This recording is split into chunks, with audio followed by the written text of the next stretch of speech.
요한계시록 18장 6절 말씀입니다. 우리 한 목소리로 함께 읽겠습니다.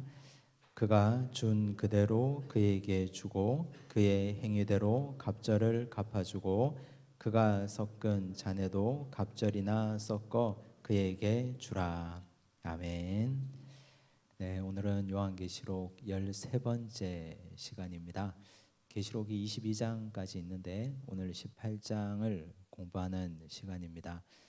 이제 거의 끝이 보이는 시점까지 왔는데 지난주에 우리가 처음 시작할 때 지금까지 달려왔던 걸 한번 간단하게 정리하고 들어갔습니다. 이제 오늘도 한번 정리해 보려고 합니다. 기억이 나실는지 모르겠지만 한번 계속 반복해서 보다가 보면 계시록 전체 얼개와 흐름 그리고 장별로 어떤 주제를 다루었는지를 머릿속에 계속 반복해서 넣어두는 것이 아주 중요합니다. 1장을 우리가 공부할 때는 예수 그리스도의 계시, 예수 그리스도의 계시, 그 읽는 것과 듣는 것과 지키는 자가 복이 있다.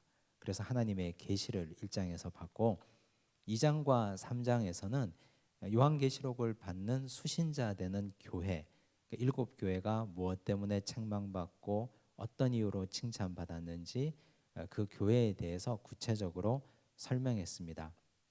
이제 4장부터 본격적인 계시가 나오는데 이 편지를 쓴 사도 요한이 올라간 하늘이 어떠했는지, 그 하늘에 올라가 보니까 24장로가 있고 보좌가 있고 하나님께서 그 보좌의 좌정에 계셨던 모습을 아마 기억하실 겁니다. 요한계시록에는 크게 세 가지 심판이 나오는데 5장과 6장에는 7인 심판이 나왔습니다. 근데 7인 심판에 처음부터 7번째 인까지 한꺼번에 나오지 않고 7번째 인은 7장을 건너가서 8장에 숨겨두었습니다. 이유가 있었죠. 하나님의 심판이 유예되는 기간이었고 이 기간 동안 전도하고 회개하고 돌이킨 자를 용서해 주시겠다 하는 하나님의 뜻이었습니다. 7장에는 14만 4천이 나왔는데 우리는 이제 14만 4천이라고 하면 숫자가 아니고 상징체계고 12 곱하기 12와 1000의 숫자의 조합이라는 걸 충분히 숙지하고 있습니다. 그리고 8장과 9장에는 7 나팔 심판이 나왔습니다. 여기도 마찬가지입니다. 7 나팔이 1번부터 7번째까지 순식간에 나오는 것이 아니고 마지막 7번째 나팔을 불 때의 심판은 11장에다가 숨겨뒀습니다. 10장에는 뭐가 있었느냐? 펴놓인 작은 두루마리. 그래서 종말이 오기까지 7번째 나팔을 불기까지 두루마리, 즉 성경 말씀을 읽고 말씀에 적힌 대로 행해서 돌이키고 회개하라. 그러면 용서해 주겠다 하신 하나님의 뜻이 계시되어 있습니다. 그리고 11장에 가면 두 증인이 나옵니다. 두 증인이 결국 순교하게 되는데 두 증인과 마지막 7번째 나팔이 나옵니다. 12장에 가면 여자와 용이 나오는데 여기서 여자는 이 교회를 상징하고 있습니다. 용은 사탄이죠. 13장과 14장에 가면 두 짐승이 나옵니다. 두 짐승 하면 짐승은 국가 권력이고 14만 4천이 또 나왔습니다. 계시록에 반복되어 나타나는 이유는 중요하기 때문에, 성경에 계속 반복되는 것은 중요하기 때문에 반복되는 겁니다. 그래서 우리는 이 중요한 14만 4천을 계속 익히고 마음에 새겨야 됩니다. 그리고 15장과 16장에 가면 세 번째 큰 덩치의 심판이 나오죠. 7 대접 심판. 이제는 여지 없습니다. 이전에 7인 7 나팔 심판은 마지막 7번째는 뚝 떨어뜨려 놓아서 회개할 기회를 줬는데 7 대접 심판은 그런 것 없습니다. 그냥 무차별로 폭격했습니다. 그리고 우리가 지난주에 봤던 바벨론과 심판. 이 바벨론은 로마 제국을 말한다 했고 이 로마 제국이 결국 심판당하는 것을 지난주에 보았습니다. 이제 오늘 18장을 공부하는데 18장 오늘의 주제가 바벨론의 멸망입니다. 이제 로마가 결국 멸망당하게 되었습니다. 자, 이런 흐름을 가지고 계시록을 보면 계시록이 전혀 복잡하지 않습니다. 이 큰 숲을 보고 그 숲 사이에 들어가 있는 작은 나무들을 살펴보면 그 나무에서도 계속 반복되는 중요한 용어가 있었습니다. 대표적인 것이 살다라는 단어죠. 기억나시죠? 스케노도 있었고, 그리고 스토이케오도 있었고, 카토이케오도 있었고, 그리고 카데마이도 있었습니다. 그 살다라는 세 가지 단어에 따라서 우리 그리스도인이 어떻게 살아가야 하는지를 이 세 가지 단어를 통해서 살펴볼 수 있었습니다. 그런 등등의 중요한 디테일도 놓치지 말고 계속 반복하면 계시록을 공부하는 충분한 유익이 있습니다. 첫 번째 질문을 보겠습니다. 교재 58쪽입니다. 하늘에서 내려온 천사가 무엇을 외쳤습니까? 1절에서 3절까지인데 1절 보시면 이 일 후에 다른 천사가 하늘에서 내려오는 것을 보니 큰 권세를 가졌습니다. 천사가 큰 권세를 가졌는데 이제 계시록 후반부 쪽으로 오니까 천사가 큰 권세를 가졌다 하는 건 심판의 권세입니다. 이제 천사는 큰 심판의 권세를 가졌는데 근데 역설적이게도 그의 영광으로 땅이 환하여지더라. 심판인데 땅이 환하여진다 그랬어요. 역설적이지 않으세요? 원래 우리는 심판의 이미지를 그리면 영화를 보건 책을 보건 어둡잖아요. 두렵고 무섭고 캄캄하고 피가 철철 흐르고. 근데 여기 이미지는 땅이 환해진다 그랬어요. 심판에서 땅이 환해진다. 누구의 시점입니까? 심판 당하는 사람의 입장, 죄 지은 사람의 입장입니까? 아니면 심판하는데 빨리 이 심판으로 땅을 심판해 버리고 나도 하나님 나라에 이제는 좀 편안히 들어가서 쉬고 싶다. 성도의 입장이겠습니까? 성도의 입장인 거예요. 그래서 천사가 큰 권세를 가지고 심판하시는데 땅이 환해진다. 이 시점은 성도의 시점입니다. 그 심판은 항상 이중성을 가지고 있는데 악인에게는 두려운 날이고 하나님의 백성에게는 아주 행복하고 환한 날이고 우리는 심판이 기대되는 날이 되어야 합니다. 심판이라는 단어만 들어도 오금이 저리고 두렵고 떨리면 이건 좀 곤란합니다. 신앙생활 이제 이만큼 하셨으면 심판 이러면 나는 심판의 대상이 아니니까. 그리고 나는 하나님께서 지금 당장 예수님을 보내시고 주님께서 천사장의 호령과 나팔 소리로 공중에 구름 타고 나타나셔도 나는 지금 예수님 만나도 천국 갈 수 있다. 이런 자부심을 가지고 사셔야 됩니다. 이런 종말의식을 가지고. 그래서 여기 천사가 나타났는데 땅이 환하여지더라. 믿는 사람 입장에서 기록한 말씀입니다. 천사가 어떤 말을 했을까요? 2절 보시면 힘찬 음성으로 외쳐 이르되 무너졌도다 무너졌도다. 뭐가 무너졌습니까? 큰 성 바벨론이요. 여기서 바벨론은 로마 제국이라고 했습니다.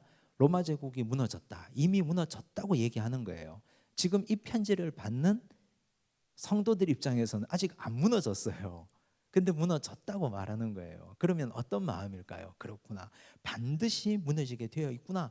악의 세력은 무너지고 악의 권세는 무너지고 이제 이 땅이 환하게 밝아질 그날이 곧 도래하겠구나. 이런 기쁜 마음이 들지 않겠습니까? 바벨론을 설명해요. 귀신의 처소와 각종 더러운 영이 모이는 곳, 각종 더럽고 가증한 새들이 모이는 곳이 되었도다. 우리가 이런 구절을 읽으면 몇 주 전에 한 게 생각이 딱 떠오르면 좋습니다. 어떤 말씀이 기억이 납니까?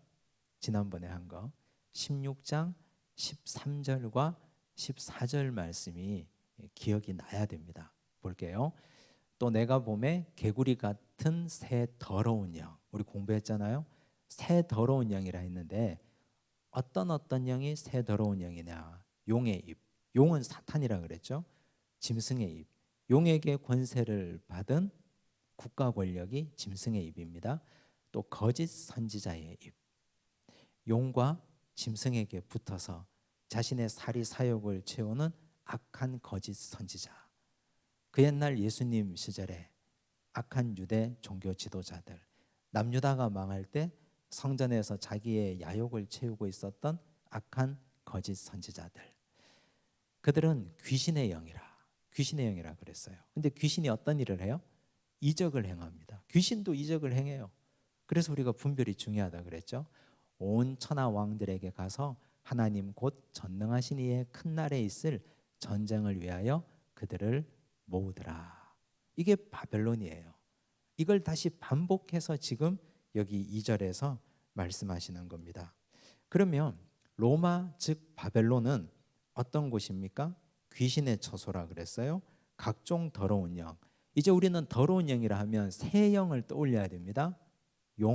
용의 입, 짐승의 입, 거짓 선지자의 입. 용이나 짐승은 사탄이고 국가 권력이니까 당장 분별이 돼요. 근데 거짓 선지자의 입을 분별하기가 쉽지 않습니다. 거짓 선지자의 입. 이 더러운 영을 우리가 분별해 내기가 아주 쉽지 않습니다. 그래서 우리는 하나님 앞에서 개인적인 분별의 영을 달라고 기도해야 하면 물론이고, 하나님 앞에서 믿음의 단독자로 살아갈 수 있는 실력을 길러야 됩니다. 성도는 자립신앙을 길러야 되고, 성도는 하나님 앞에서 말씀과 말씀으로 마주할 수 있는 개인 실력을 길러야 됩니다. 그렇지 않으면 그냥 선지자가 인도하는 대로 따라가면 그 사람이 악한 사람이면 나도 모르게 악한 사람이 돼버려요. 나중에 보니까 그 사람이 거짓 선지자예요. 내 영은 이미 오염됐어요. 어떡할 겁니까? 그때 가서 분별하셔야 됩니다. 그래서 종말이 가까이 올수록. 3절. 자, 또 바벨론이 어떤 곳이냐? 그 음행의 진노의 포도주로 말미암아 만국이 무너졌으며. 음행이라고 하는 걸 계속 반복해서 얘기했죠. 계시록에서 음행은 성적인 음행도 물론 포함되지만 우상 숭배를 가리킨다 했습니다. 만국이 무너졌고 또 땅의 왕들이 그와 더불어 음행하였으며. 땅의 왕들이 누굽니까? 로마는 중앙 집권 체제이면서 동시에 지방 분권이라 그랬잖아요. 식민지를 왕이 직접 가서 다스리지 못하니까 총독을 파송한다 그랬습니다. 여기 땅의 왕들은 보낸 총독 같은 사람들입니다. 그런 사람들이 더불어 음행했다. 총독들이 황제 숭배를 부추겼잖아요. 황제의 우상을 만들어 놓고 거기에 숭배하면 짐승의 표를 주고 매매하고 상인조합 길드에도 가입시킨다 했잖아요. 그걸 지금 바벨론이 행한 악행을 총정리하고 있는 것입니다. 우리 다 공부한 것입니다. 땅의 상인들도 그 사치의 세력으로 치부하였도다 하더라. 땅의 상인들. 이 상인들은 로마를 배경으로 잘 먹고 잘 살았던 사람들이에요. 로마가 얼마나 사치했습니까? 그러니까 상인들이 거기서 부를 누렸겠죠. 그런데 바벨론이 망했어요.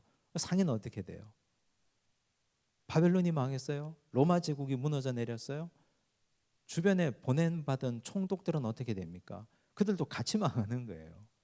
악한 사람들과 같이 있으면 같이 망하는 거예요. 독한 사람하고 죄인하고 같이 가다가 벼락 떨어지면 나도 맞을 확률이 있어요. 그래서 시편 1편은 복 있는 사람은 누구와 함께하지 말라고 얘기하잖아요. 시편 1편 우리 교재 58쪽 제일 아래에 있습니다. 함께 읽을까요?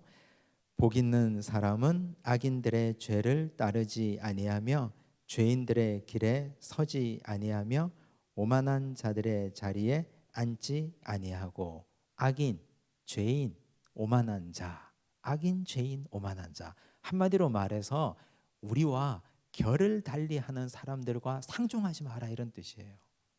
내가 아무리 먹고 사는 게 급해도, 내가 아무리 목구멍이 포도청이라 해도 이런 인간들하고는 함께 하지 말라는 뜻이에요. 지금 이렇게 표현하고 있죠. 시편 1편 1절을 보면 따르다, 그리고 서다, 앉다. 따르는 건 적극적으로 가는 거죠. 서는 건 함께 있는 거죠. 앉는 건 아예 자리 잡는 거죠. 그러니까 어떤 일도 도모하지 말라는 뜻입니다. 그렇게 하면 그들이 심판받을 때 나도 도매급으로 넘어가서 나도 함께 심판받을 수 있기 때문에 말세가 가까이 올수록 성도의 영적인 순결이 몹시 중요합니다. 성도의 영적 순결, 이거 굉장히 중요합니다. 그래서 복 있는 사람은 돈 많이 벌고 건강하고 자녀 잘 되고 번성하고 이런 게 아니고 악인 죄인 오만한 자, 따르지도 말고 서지도 말고 앉지도 말라, 상종하지 말라 말씀하시잖아요. 자, 두 번째 질문입니다. 멸망 가운데 회개를 촉구하는 소리를 기록해 보십시오. 참 하나님께서요 놀라운 분이세요. 하나님의 인내가 도대체 어디까지인지 계시록을 보면서 우리는 계속 살펴봤잖아요. 계시록이 복음이라 그랬잖아요. 무서운 책인 줄 알았는데 심판을 미루고 유예하셨습니다. 7인 심판 때도 그랬고 7 나팔 때도 그랬고 지금 여기 멸망의 도성 로마 제국이 망하는데도 그 망하는 중에도 하나님이 한 번 더 마지막 목소리를 하시는 거. 이거 진짜 마지막이에요. 4절 보십시오. 또 내가 들으니 하늘로부터 다른 음성이 나서 이르되, 이건 천사의 소리가 아니에요. 지금 앞에 1절, 2절, 3절은 천사의 소리였잖아요. 근데 천사의 소리가 아니에요. 내 백성아, 그 하나님 음성이에요. 하나님의 음성이 거기서 나와 그의 죄에 참여하지 말고 그가 받을 재앙들을 받지 말라. 눈물 나지 않으세요? 하나님이 마지막 멸망하는 도성 바벨론 로마 제국에서도 마지막 심판을 손에 쥐면서까지 말씀하시는 것이 내 백성아 하시는 소리예요. 내 백성아, 거기서 멸망당하지 말고 돌아오라고. 하나님이 이렇게 간절한데 우린 전도에 대해서 별로 간절하지 않아요. 아니 뭐 어차피 죽을 놈 죽고 살 놈 살겠지, 우린 그런 마음을 가지고 있거든요.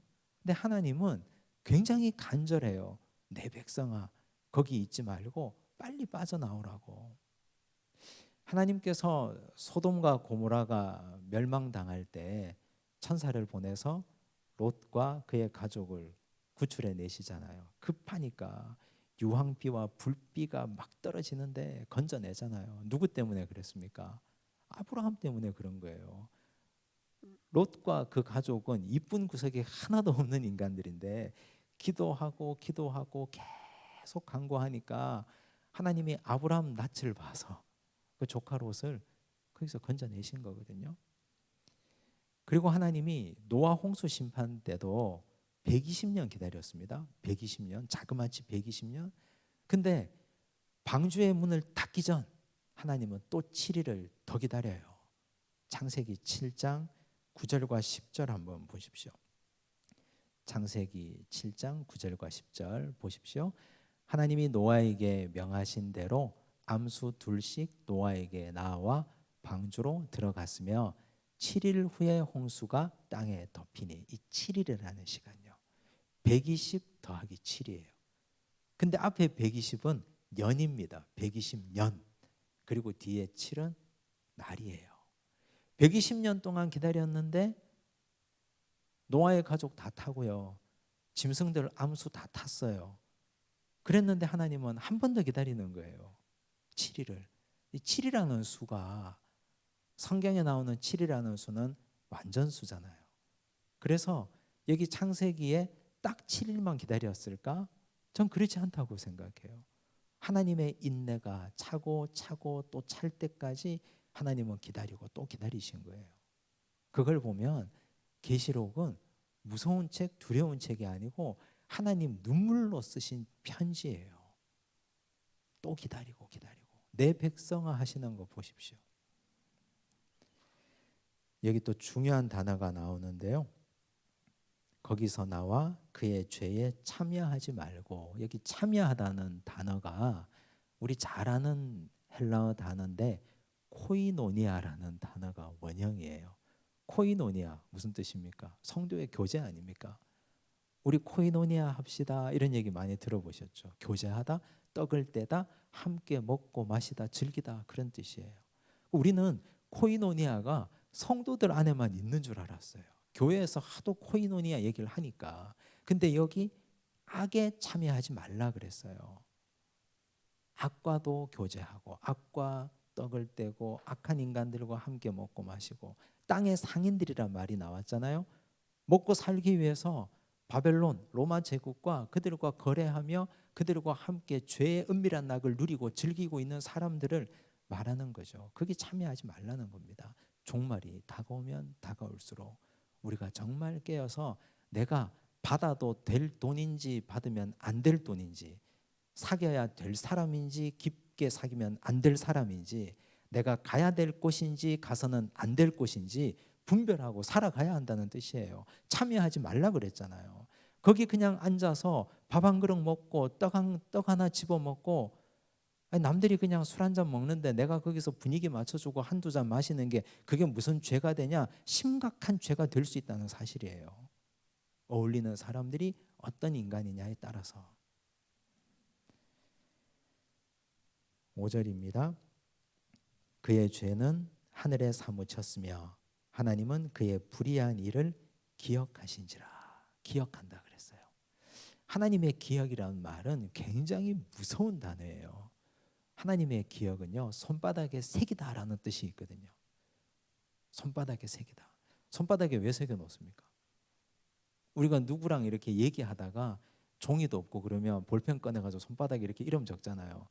손바닥에. 근데 그건 나중에 물이 묻으면 지워져요. 근데 하나님은 하나님의 손바닥에 이런 불의한 일들을 기억하고 새겨 놓는다 그랬어요.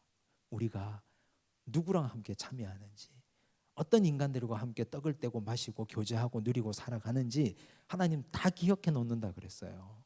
하나님의 기억에 좋은 기억을 남기는 성도가 되어야지 하나님의 기억에 이런 기억을 남겨서야 되겠습니까? 하나님의 기억은 지워지지도 않아요. 나중에 심판날 하나님 앞에 서면 하나님이 그 기억을 다 끄집어내 가지고 말씀하실 텐데 어떻게 변명하시겠습니까? 성경에 보면 하나님께 좋은 기억을 남긴 사람들도 많이 나옵니다. 사도행전 10장 2절에서 4절을 보시면 고넬료 얘기가 나오는데요. 고넬료를 이렇게 소개했어요. 그가 경건하여 온 지방과 더불어 하나님을 경외하며, 경건하고 경외는 같은 어원이거든요. 예배드렸다는 뜻이에요. 혼자 예배드린 게 아니고 가족들과 함께 예배드리는 걸 성실하게 감당한 사람이에요. 또 백성을 많이 구제했어요. 백부장이잖아요. 로마의 백부장. 100명의 군인을 거느리고 있는 하급 장교예요. 월급을 받으면 얼마나 받겠어요. 근데 백성을 많이 구제했어요. 자기가 할 수 있는 대로 최선을 다했다는 뜻입니다. 그리고 하나님께 항상 기도하더니, 이 사람의 특징이 예배, 구제, 기도예요. 예배와 구제와 기도. 그랬더니 4절에 보니까요, 고넬료가 주목하여 보고 두려워 이르되 주여 무슨 일이니까? 천사가 이르되 내 기도와 구제가 하나님 앞에 상달되어 기억하신 바가 되었으니. 하나님이 기억하셨다 그랬어요. 예배와 그의 구제와 그의 기도를 손바닥에 새겼다 하셨어요. 이렇게 돼야 됩니다. 이렇게.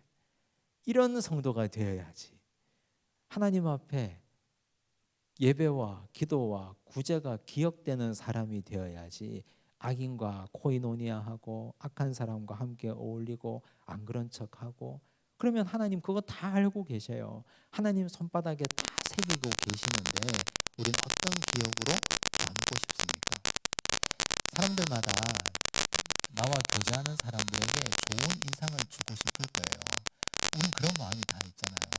내가 만나는 사람에게 좋은 인상을 주고 싶지 나쁜 인상을 주고 싶은 사람이 어디 있겠습니까? 그런데 보이는 사람에게 좋은 인상 주는 것 중요한데 보이지 않는 하나님께 좋은 기억으로 남으셔야 돼요. 왜냐하면 최후 심판 때에 내가 하나님 앞에 서야 되니까 그런 겁니다. 최후에 나를 판단하실 분은 하나님이시기 때문에 그래요. 내가 하나님 앞에 설 때 하나님이 나를 좋은 기억으로 가지고 계시면 환하게 웃으실 것 아닙니까? 환하게 웃고 맞이하실 것 아닙니까? 그래야지. 악한 기억으로 남으셔야 되겠습니까? 다윗의 시편요, 시편 20편 3절을 보면 다윗이 이렇게 노래했습니다. 내 모든 소재를 기억하시며 내 번제를 받아주시기를 원하노라. 여러분은 이때까지 예배를 한 몇 번 드렸어요? 한번 집에서 대충 생각해 보세요. 뭐 주일 예배, 수요 사경회, 새벽기도, 뭐 가정 예배, 구역 예배 이런 거 다 해서 신앙생활 몇십 년 하면서 몇 번 예배 드렸냐. 근데 나는 내가 드린 예배를 잘 기억 못해요. 당장 지난주일 드린 예배 기억나세요? 지난주일 성경 본문 설교 제목 기억나세요? 설교 핵심 내용 기억나세요? 모르는 분들이 태반 이상일 거예요. 그런데 하나님은 내 모든 소재를 기억한다 그랬어요. 내가 드린 예배를. 그럼 내가 예배 드릴 때 내 마음가짐이 어땠는지, 그때 내 마음 상태가 어땠는지, 내가 하나님께 어떤 마음으로 나왔는지, 어떤 마음으로 예물을 드렸는지, 어떤 마음으로 하나님께 찬양을 드렸는지, 하나님은 예배를 하나도 빼놓지 않고 다 기억한다 그랬어요. 그럼 우리가 예배를 대충 드려서 되겠습니까? 고넬료가 경외하고 경건했다, 구제했다, 기도했다. 하나님 다 기억하신다는 것 다 같은 맥락이에요. 오늘도 이 자리에 앉아있는 우리를 하나님은 기억하고 계십니다. 좋은 기억으로 하나님께 성실한 예배자로 기억에 남으면 좋겠습니다. 이제 세 번째 질문이에요. 바벨론 멸망에 대한 판결문을 읽어보십시오. 법정에서요, 1심, 2심, 3심 대법원에 가면 마지막 대법원 판결문이 있잖아요. 자, 지금 여기 로마 제국에 대한 하나님의 판결문이에요. 우리가 오늘 요절 말씀으로 읽었던 말씀이에요. 이게 하나님의 선언입니다. 무서운 말씀이에요. 6절입니다. 한 번 더 함께 읽겠습니다. 그가 준 그대로 그에게 주고 그의 행위대로 갑절을 갚아주고 그가 섞은 잔에도 갑절이나 섞어 그에게 주라. 이게 판결문이에요. 아주 간단하죠. 한 행위 그대로 갚아줄 것이고 2배 갑절로 갚아줄 것이다. 네가 하나님의 백성에게 한 그대로 내가 갚아주겠다. 거기에다 이자까지 쳐서 갑절로 내가 갚아주겠다. 하나님의 판결이 아주 간단 명료해요. 자, 로마가 어떤 나라입니까? 로마에 대해서 전 세계 역사가들이 기록한 책이 얼마나 많아요. 로마 제국사만 해도 로마에는 굉장히 흥미로운 나라이기 때문에 그 나라의 법률, 건축, 문화, 그리고 그 나라의 전쟁사 하면 엄청난 분량의 양이 있어요. 그건 세속의 역사가 기록한 거예요. 그런데 하나님 나라는 로마를 한 줄로 이렇게 판단했어요. 한 줄로. 준 그대로 내가 갚아줄 것이고 갑절로 갚아주겠다. 모든 행위가 다 악했기 때문에 그 행위에 대해서 내가 왈가왈부할 것도 없고 좋은 평가, 선한 평가 할 것도 없으니 그냥 이걸로 끝이라는 거죠. 얼마나 허무합니까? 로마가 얼마나 대단한 나라인데. 근데 하나님 보실 때는 하나도 대단하지 않아요. 하나님 보실 때는 딱 한 줄로 끝나는데 뭐가 대단합니까? 세상에 엄청난 권세를 가진 왕들, 부귀영화를 누리고 살았던 사람들, 그분이 세상을 떠나고 나면 신문 전면을 도배하죠. 유력한 정치인들이 세상을 떠나고 나면 뉴스는 맨날 며칠을 그걸 보도해요. 하나님 보실 때 그분이 악한 사람이었으면 한 줄 쓰기도 아까울 거예요. 하나님이 로마에 대해서 이 한 줄을 왜 썼느냐? 그리스도인들을 하도 많이 핍박했기 때문에 이 한 줄이라도 판결문으로 남겨서 후대에 본이 되게끔 하시려는 겁니다. 무서운 거예요. 그러면 우리는 나중에 내가 인생을 살고 하나님 앞에 가요. 그럼 하나님이 나의 묘비명을 어떻게 써줄 것 같아요? 나는 내가 죽으면 내 사랑하는 가족이 내 묘비명을 써줄 것 아닙니까?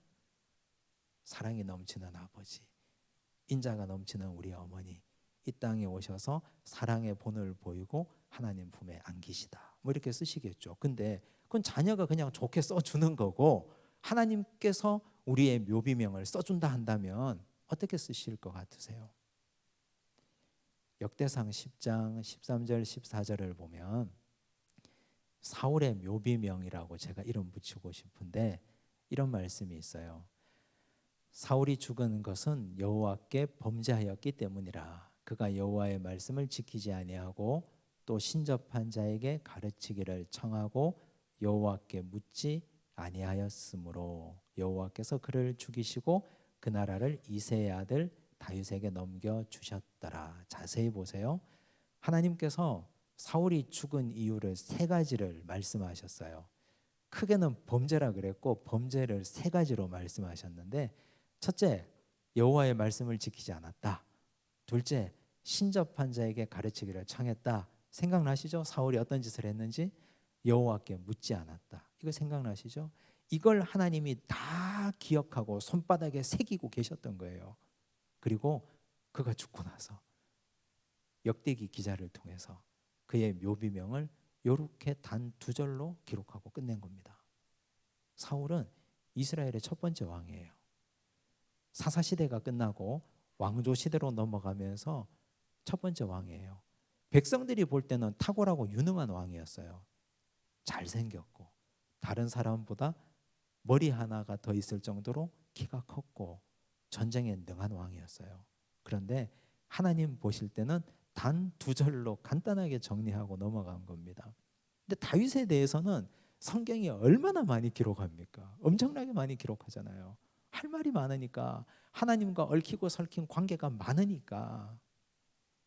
근데 우리가 나중에 하나님 앞에 가게 될 때 하나님이 내 인생을 어떻게 평가하실까? 그거 항상 돌아보셔야 돼요. 매일같이. 그러면 대충 살 수 없고 죄 짓고 살 수 없고 죄 짓고 살아서 안 됩니다. 지금 로마를 평가하시는 하나님의 판결문입니다. 로마가 심판받은 이유, 바벨론이 심판받은 이유가 무엇입니까? 이제 이유가 나오죠. 하나님은 이유 없이 이렇게 말씀하시지 않는데요. 7절입니다. 그가 얼마나 자기를 영화롭게 하였으며 사치하였든지. 여기 사치하였다는 말이요, 스트레노스라는 이 그리스어를 쓰고 있는데 유욕에 빠짐, 유쾌함, 즉 자기중심적으로 살았다는 뜻이에요. 그만큼 고통과 애통함으로 갚아주라.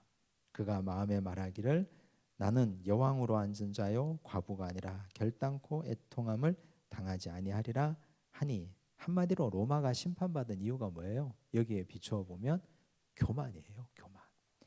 교만해서 하늘 꼭대기에 올라앉았고요. 교만해서 황제 숭배를 강요한 것 아닙니까? 자기 위에 신이 없다고 생각했고 자기 아래에 천하 만민이 다 있다고 생각했다는 것이죠. 교만은 하나님이 가장 싫어하시는 죄입니다. 죄 중에도 경중이 있고 죄 중에도 족보가 있어요. 저는 죄의 족보 가운데 하나님이 제일 싫어하시는 죄, 가장 뿌리 깊은 죄를 교만의 죄라고 생각합니다. 왜냐하면 창세기에 죄가 인간에게 들어왔을 때 뱀을 통해서 사탄이 그 죄를 집어넣어 주었을 때 그 죄가 교만의 죄잖아요. 선악과를 따먹으면 눈이 밝아 하나님처럼 될 줄 알고 먹었으니까 그게 교만 아닙니까? 그래서 교만은 하나님과 같아지려는, 혹은 하나님보다 더 높아지려는 아주 족보 있는 죄예요. 그래서 하나님은 교만을 가장 싫어하십니다. 죄 중에서. 그래서 로마가 심판당한 이유를 이렇게 설명하시는 겁니다. 에덴에서부터 시작된 죄고 지금도 우리 가슴 속에 이 교만이 항상 자리 잡고 있습니다. 교만 때문에 문제가 되죠. 감히 네가 어디서 나한테, 감히 네가 어디서 이렇게 생각하고 말하냐고. 이런 교만이 교회 안에 계속 뿌리 깊게 박혀 있어요. 교만의 반대가 뭐예요? 우리는 교만의 반대를 겸손이라고 알죠. 겸손이 뭡니까? 겸손을 정의해 보라고 하면 어떻게 정의하시겠어요? 자기를 낮추는 게 겸손입니까? 동양적인 의미에서는 그래요. 동양적인 의미에서는 자기를 낮추는 것을 겸손이라고 말합니다. 저는 잘 못합니다. 저는 잘 모릅니다. 제가 뭘 알겠습니까? 자기를 그냥 낮추는 걸 겸손이라고 말하죠. 동양적인 의미에서는. 근데 성경적인 의미에서는 그건 틀린 말이에요.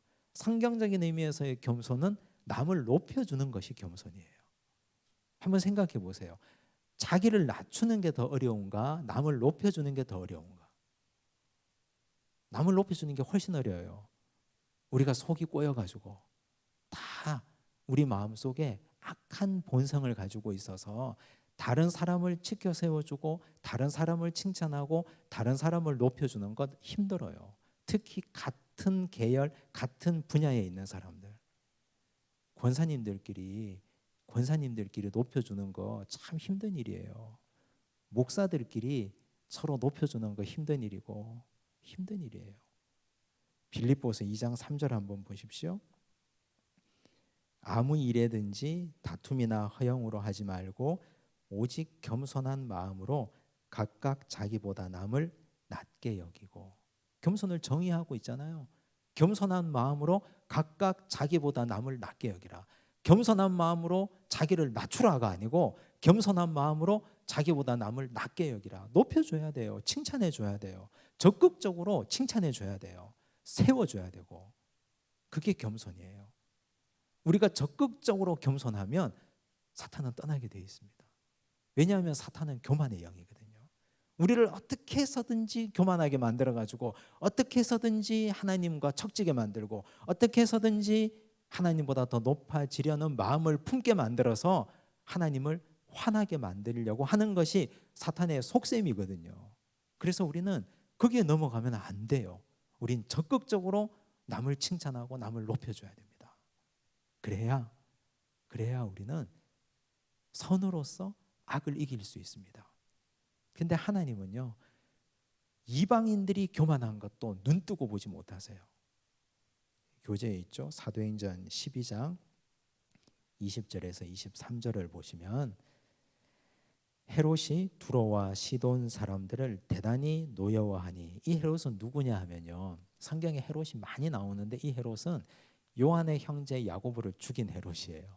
베드로를 감옥에 가둔 헤롯이에요. 근데 이 헤롯이 두로와 시돈 사람들을 노여워했어요. 그들의 지방이 왕국에서 나는 양식을 먹는 까닭에 한 마음으로 그에게 나와 왕의 침소 맡은 신하 블라스도를 설득하여 화목하기를 청한지라. 찍힌 거죠, 두로와 시돈 사람들이. 그래서 신하를 다리 삼아서 왕에게 나와서 뭔가 부탁을 하는 거예요. 잘 보이려고. 21절, 헤롯이 나를 택하여 왕복을 입고 단상에 앉아 백성에게 연설하니 백성들이 크게 부르되 이것은 신의 소리요 사람의 소리가 아니라 하거늘. 아양을 떠는 거죠. 딸랑딸랑 하는 거잖아요. 막 이렇게 치켜 세워주는 거잖아요. 헤롯이 영광을 하나님께로 돌리지 아니하므로. 헤롯은 이방인이에요. 하나님 없는 사람이에요. 그런데 이 헤롯이 하나님께 영광 돌리지 않고 자기가 그 순간 신이라고 생각하는 순간 어떻게 됐어요?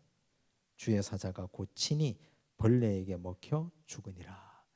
옛날 개역 성경에 보면 충이 먹어 죽은지라 이렇게 되어 있어요. 벌레 충자를 써서.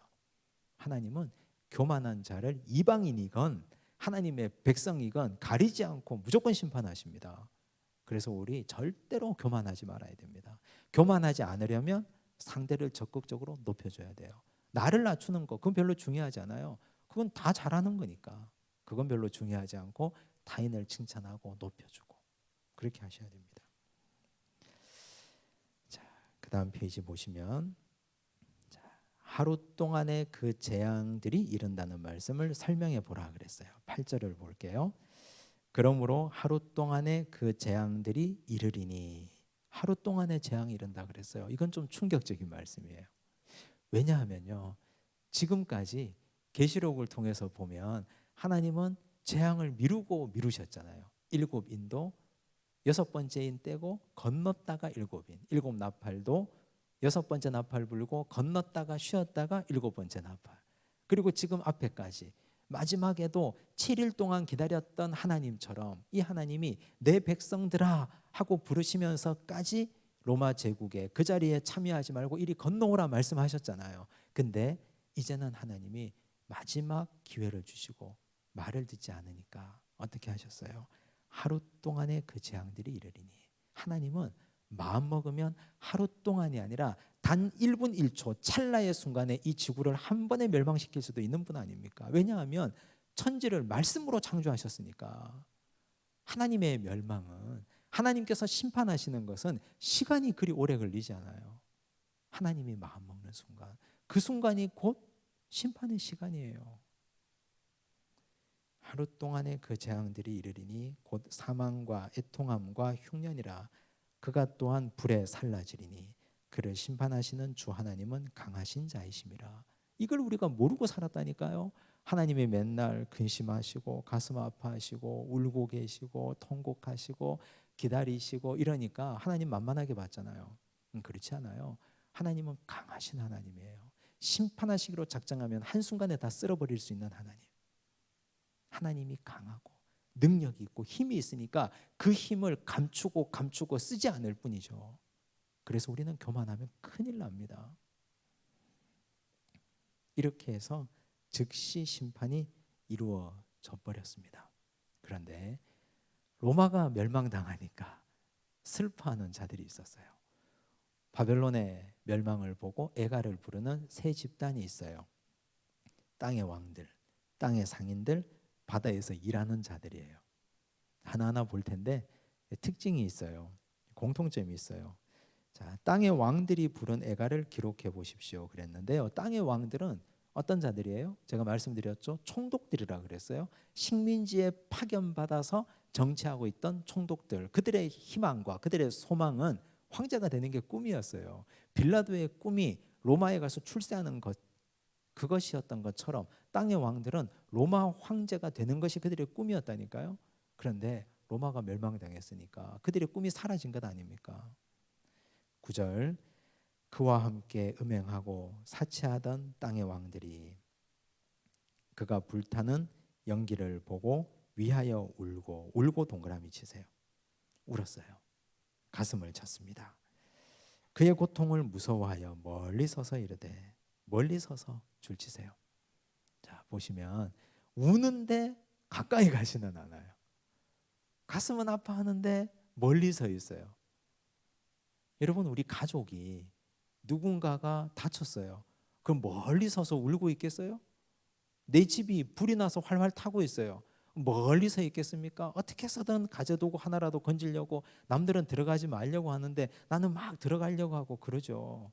근데 이 사람들은 멀리 서서 울고 있어요. 내 일이 아닌 거예요. 진정한 친구가 아닌 거예요. 진정한 동료가 아닌 거예요. 악인들이 이렇다니까요. 고난의 때, 환난의 때 와서 도와주지도 않아요. 내가 망하고 사업 망하고 내가 다 힘들어지게 되면 내 곁을 다 떠나는 것이 사람 아닙니까? 지금 여기 땅의 왕들이 그런 인간들이에요. 그러면서 이렇게 말해요. 화이또다 화이또다 큰 성 견고한 성 바벨론이여, 한 시간에 내 심판이 이르렀다 하리로다. 한 번에 이렇게 망해버리다니. 그들이 이렇게 말했죠. 땅의 왕들이 이랬어요. 이제 땅의 상인들 볼게요. 상인들은 어떤 자들이에요? 로마를 통해서 부를 축적했던 사람들이죠. 로마를 통해서 잘 먹고 잘 살았던 사람들이에요. 자, 11절, 땅의 상인들이 그를 위하여, 즉 바벨론, 로마를 위하여 울고 동그라미 치세요. 아까 땅의 왕들도 울었다 했어요. 지금 여기 땅의 상인들도 울어요. 다시 그들의 상품을 사는 자가 없습니다. 이들이 우는 이유가 있죠. 왜 울어요? 이제 장사 못해 먹게 생겼으니까 우는 거죠. 아까 왕들은 왜 울었습니까? 이제 내가 로망이 없어졌으니까, 내 희망이 사라졌으니까, 내 욕망의 근원이 사라졌으니까 우는 거예요. 목표가 사라졌으니까. 사랑해서 우는 게 아니에요.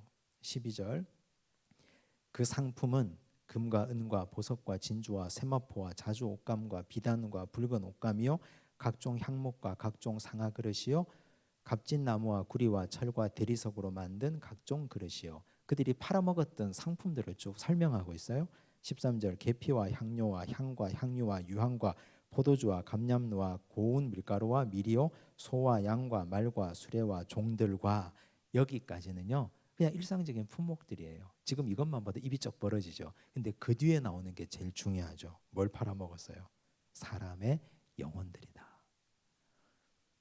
이게 두 가지 의미가 있는데, 여기 상인들이 인신매매를 했다는 뜻이에요. 사람을 사고 팔았다는 얘기예요. 노예를 사고 팔고. 그랬잖아요. 로마의 용병들을 로마의 식민지에서 끌고 와서 사고 팔았잖아요.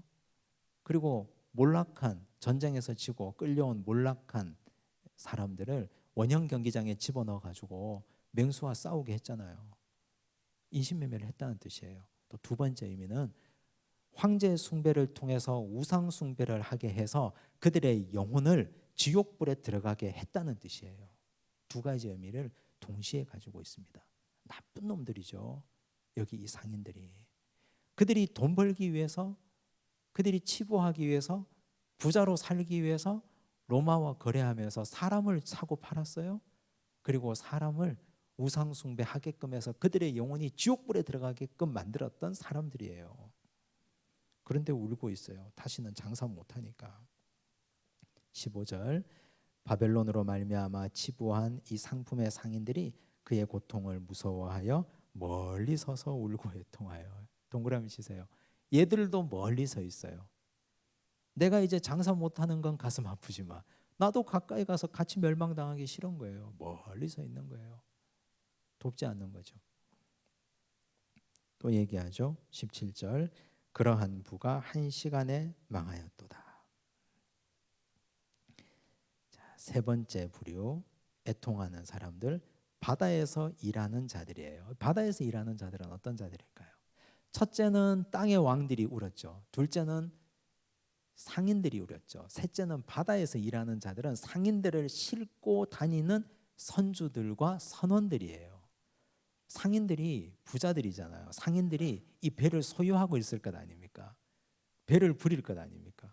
그래서 로마에서 나는 물건 가져가고 각 나라 식민지에서 나는 물건을 그 배에 실어서 오는데 그걸 날라다 주는 상인들이에요. 그리고 그 배의 선원들과 선주들, 이 사람들이 이렇게 하고 있어요. 17절, 그러한 부가 한 시간에 망하였도다. 모든 선장과 각처를 다니는 성객들과 선원들과 바다에서 일하는 자들이 어떻게 해요? 멀리 서서. 이 사람들도 멀리 서 있어요. 이 사람들은 진짜 상관없는 자들 아니에요. 가까이 가서 가슴 아파하고 애통하고 들어가서 한 사람이라도 살리려고 그럴 이유가 없는 사람들 아닙니까? 19절, 티끌을 자기 머리에 뿌리고 울며 애통하며. 여기 울며 또 동그라미 치세요. 외쳐 이르되 화이또다 화이또다 이 큰 성이여. 자, 제가 땅의 왕들 그리고 상인들 선원들 다 동그라미 치라고 한 것 중에 울며라는 단어가 있어요. 다 울었잖아요. 근데 여러분, 운다는 말이 뭐예요? 하나님의 자녀들에게 있어서 눈물은 어떤 의미입니까? 여러분이 기도하면서 흘리는 눈물이 어떤 의미입니까? 회개잖아요. 회개는 뭡니까? 돌이킴을 전제로 하는 것 아닙니까? 예배당 안에서 실컷 찬양하고 실컷 울고 실컷 통곡하고 이거 감정 해소로 감정의 카타르시스로 끝내버리고 나가서 똑같이 행동하면 왜 웁니까? 그거? 울 이유가 있습니까? 가증한 눈물이라 그래요. 그런 눈물을 가지고 울었다면 행동이 바뀌어야 돼요. 울지 말고 행동 바뀌는 게 하나님 기뻐하시는 거예요. 아니면 울고 사람들 볼 때는 야 진짜 은혜 있어 보이네, 회개하는 것처럼 보이네, 그리고 행동이 똑같은 거 하나님 보시기에 가증스러운 거 아닙니까? 지금 이 사람들 울었어요. 땅의 왕들도 울고 상인들도 울고 선원들도 울었는데 이 사람들은 회개해서 우는 눈물이 아니에요. 이 사람들은 내 목표가 사라져서 울고 장사 못해 먹어서 울고 이제 선원들은 상인들을 태워 다니지 못해서 돈 못 벌어서 우는 거예요. 억울해서 우는 거예요. 이 사람들은 회개해서 우는 게 아니에요. 이런 눈물이 사사기에도 나오죠. 사사기 2장 1절에서 5절인데요. 자세히 보세요. 제가 천천히 읽을게요. 여호와의 사자가 길갈에서부터 복임으로 올라와 말하되 내가 너희를 애굽에서 올라오게 하여 내가 너희의 조상들에게 맹세한 땅으로 들어가게 하였으며 또 내가 이르기를 내가 너희와 함께 한 언약을 영원히 어기지 아니하리니 너희는 이 땅의 주민과 언약을 맺지 말며 그들의 제단들을 헐라하였거늘. 이게 원래 약속이었거든요. 가나안 땅 정복하면 가나안 7 족속과 언약도 맺지 말고 그들의 바알과 아세라 상을 헐라 그랬어요. 너희가 내 목소리를 듣지 아니하였으니 어찌하여 그리하였느냐? 왜 목소리를 안 들었을까요? 먹고 사는 것 때문에, 농사 짓는 것 때문에. 이스라엘 백성들이 한 번도 광야 40년 동안 농사 지어본 적이 없기 때문에 지금 거기 있는 사람들 노비로 삼아서 농사 짓고 잘 먹고 잘 살려고. 3절, 그러므로 내가 또 말하기를 내가 그들을 너희 앞에서 쫓아내지 아니하리니 그들이 너희 옆구리에 가시가 될 것이며 그들의 신들이 너희에게 올무가 되리라 하였노라. 하나님의 사자가 이렇게 말했어요. 여호와의 사자가 이스라엘 모든 자손에게 이 말씀을 이름해 백성이 소리를 높여 운지라 울었다 그랬어요. 여기까지만 읽으면 회개하고 돌이킨 것 같죠? 그러므로 그곳을 이름하여 복임이라 하고, 복임의 뜻은 우는 자들이란 뜻이에요. 우는 자들. 그들이 거기서 여호와께 제사를 드렸더라. 완벽하죠. 여기까지 보세요. 울었어요. 예배도 드렸어요. 울고 예배 드렸어요. 그러면 행동이 달라져야 될 것 아닙니까? 나가서 이제 우리가 회개하고 잘못했다. 그러면 우리가 이들을 쫓아내자. 우리가 생각을 잘못했다. 모여가지고 이스라엘 백성들 12지파가 회개하고 돌이켜서 그 땅에 있는 가나안 7족속과 언약 맺은 거 파기하고 다 쫓아내야 될 것 아닙니까? 농사는 어떻게 되건 말건 그건 못 먹고 못 사는 것, 그건 그 다음 문제고, 하나님과의 약속을 안 지킨 것, 이거 회개하고 돌이키고 울었으면 해결해야 될 것 아닙니까? 안 했다니까요.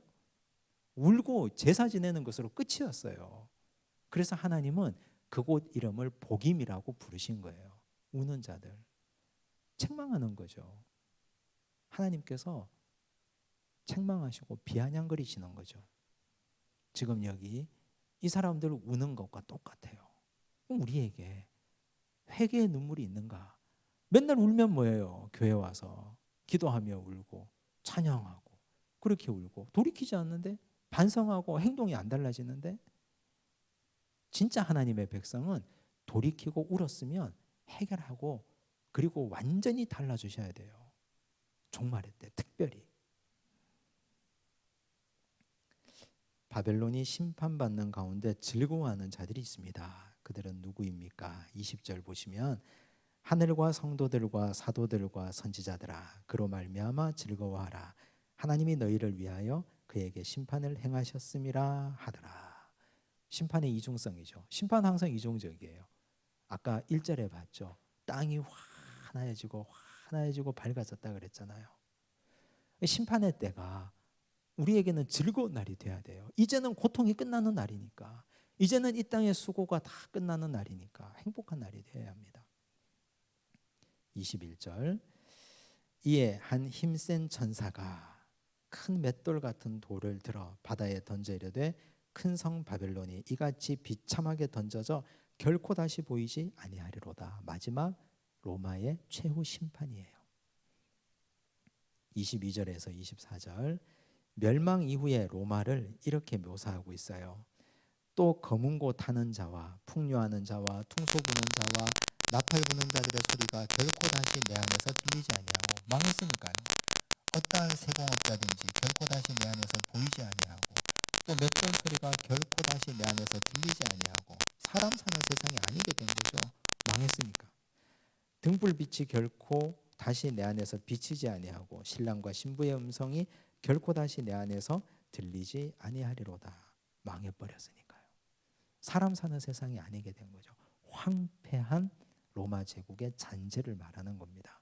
그런데 그 성에 마지막 여운이 남습니다. 24절 선지자들과 성도들과 및 땅 위에서 죽임을 당한 모든 자의 피가 그 성 중에서 발견되었느니라 하더라. 하나님께서 이들의 피를 그냥 두지 않으시고 이 피값으로 로마를 심판하셨습니다. 그러므로 오늘 우리가 이 바벨론의 멸망을 보면서 과연 나는 어떻게 살아야 되는가, 이 종말의 때를 어떻게 기억하고 살아야 되는가 한 번 더 깊이 되새기면 좋겠습니다. 기도하겠습니다. 하나님 아버지 감사합니다. 요한계시록 13번째 시간을 통해서 바벨론의 멸망을 보게 하시고 우리는 지금 어디에 서 있는지 깨닫게 하시니 감사합니다. 하나님을 경외하고 구제하고 하나님께 항상 기도하여 하나님의 기억이 되기를 원합니다. 악한 기억으로 남지 않도록 도우시고 하나님의 좋은 기억으로 남는 믿음의 백성들이 되도록 축복하여 주옵소서. 바벨론 멸망의 판결문을 보며 사울의 마지막 묘비명을 보며 우리 인생의 마지막 묘비명을 생각합니다.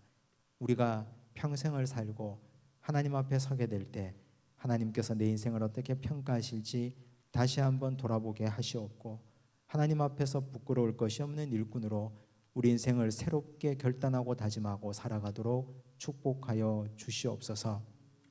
주여, 우리가 교만하지 않도록 도우시고 겸손하여 타인을 높여드리는 믿음의 백성으로 서게 하여 주옵소서. 우는 자로 그치지 않도록 도우시고 울고 돌이키고 회개하지 않는 자가 되어 우는 자 그러나 돌이키지 않는 자로 하나님께 책망받는 자 되지 않도록 주여 우리를 긍휼히 여겨 주옵소서. 울었다면 행동으로 옮기게 하여 주시고 돌이켜서 회개하고 다시는 그 길을 걸어가지 않는 하나님의 회개하는 백성으로 승리하며 살아가는 믿음의 자녀 되도록 역사하여 주시옵소서. 오늘 주신 말씀 마음에 새기고 승리하고 하나님 자녀답게 이 땅에서 심판을 기대하고 종말을 소망하는 참된 종말 신앙인이 되도록 역사하여 주옵소서. 모든 말씀 예수님 이름으로 기도드리옵나이다. 아멘.